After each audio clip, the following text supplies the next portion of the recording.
So your brain kind of tries to jump ahead of them or not really listen to what they're saying. And then it takes them a little bit and they have to re explain it to you for you to understand that your first concept of what you thought they were going to say isn't where the train of thought was going.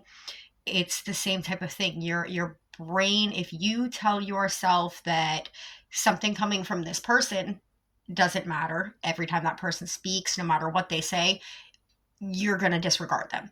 Or if it's a subject matter, say anytime the subject planets, you just, oh, you think planets are so stupid. Anytime planets start to come up, your brain's going to tune you out of the conversation that's happening because your brain knows you don't like it. You told your brain, this isn't something for me to pay attention to.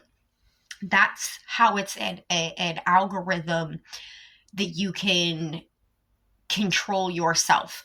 So knowing that the more you interact with something, the more the algorithm of your brain is going to interact with it. The things that you tell your brain are what your brain is going to engage to. So if you tell yourself that you're a loser, your brain is going to look for your fumbles, your fails, your faults. If you tell yourself that you're gonna win, you're this, your brain will look for even the smallest wins. That's how you control the algorithm.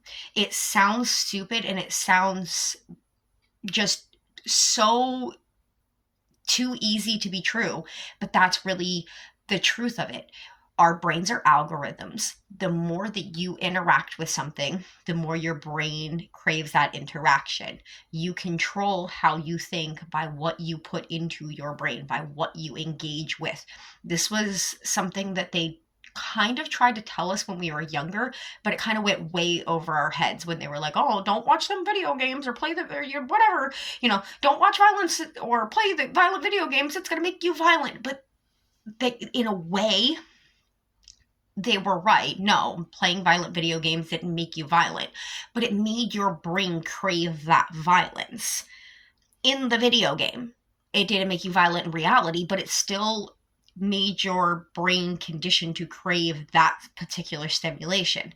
The more that you feed different things to your brain, the more it's going to create a connection to those things. The more dopamine neurons, dopamine, serotonin, things like this that you're going to get from those things. You can control the algorithm by telling yourself what you want to think. You can control the algorithm of your brain by what you interact with. You can change the algorithm of your brain by creating new routines for yourself. The more you stick to new routines, the easier they become. Um, have you ever dreaded washing dishes and then like once you get up and you're washing the dishes, like, oh wow, this actually isn't a hard task. I don't know why I dreaded it for so long. That's kind of how anything in life is that you want to accomplish, but you feel like you don't want to accomplish it. So that diet that you want to go on the diet, but you don't want to do the treacherous stuff of being on a diet.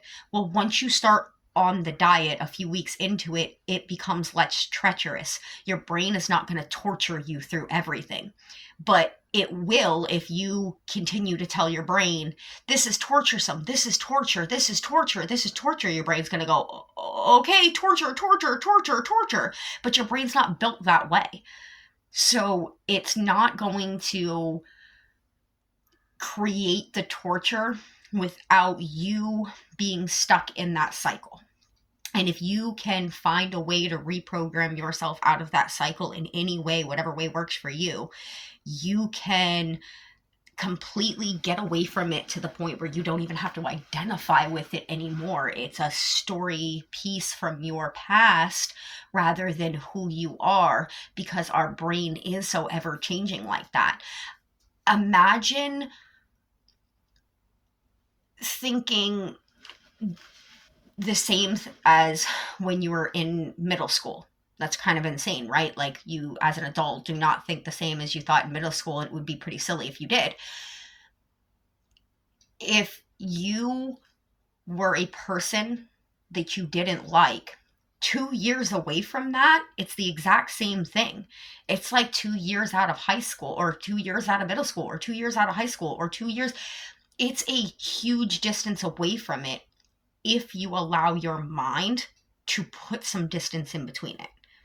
And that's not to say, so a lot of people, when I say these type of things, think about like, oh, if I was a drug addict and I'm not anymore, and I take that mindset, then I'm going to slip down the slope. No, because if you know that you're not comfortable with something, you abandoning the identity to having a fix or hold it, having a fix or hold on you, doesn't mean that you're going to go immediately reach back for it. You still know that it's not something that's good for you. You just know now that it doesn't have the power to make you take a hold of it. You now know that you've walked away from it, you have all the power, and you can choose the next step. That's what mindset is all about. It's taking back the power that the world has tried to convince us that we don't have. We do. We have it in our mindset, our will to control